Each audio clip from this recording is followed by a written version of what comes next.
băieții să vă arăt temperatura cum se calează pasta, cum se calează pasta. Puteți să faceți. Bă, e pasta de aia bună, mă gamă, garofura, alea, mă înțelegeți? Se cheamă, că nu o să faci o pară de curul menu. Itanii, fute, cum se spune? Tagliatelle, nu tagliatelle. Lunghetti. Ia, tanii, cum se cheamă băile în pasile? Să trăiască familia. Oricum se cheamă. Macarone, știi? Chiar vine. Că vrei să mă să trăiască familia ta. Eleno!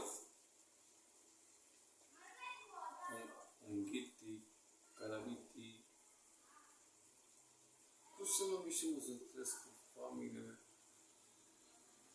Linguine, mă, uita, linguine se cheamă nebunul care sunt lunghine. Ai să înțeles care e faza de pastele astea? Nebunul care se dă. Deci, se ia pasta așa frumos și să răstană viața. Nici stimul că vă știu. Elena, mănânci pasta? Nu? Deci, un nimeni. Așa spuneți. Abla!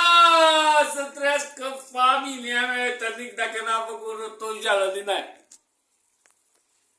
N-a făcut rotunjeală? A făcut rotunjeală să trăiască tănii pasta, nii alea. Să trăiască familia. Dați-vă la o parte. Dați-vă la o parte care... Ia zi băiatul meu ce mă că mă ce să trăiască familia. Zi să trăiască mă.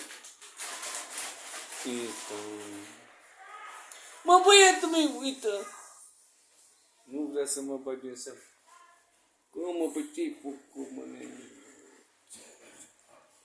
Ce vă mai puneți paste astea așa, mă, păduchi? Care coțile astea 2 săptămâni de când că a făcut mulțigăi în el. Nelina! Da. Ați înțeles? Bă, Leana, ce vrei să mănânci să trăiască familia? Nu vreau să mănânc nimic. Nu e când ai cu 2 ochi, dar... Mamă. Haide! Să face pastă.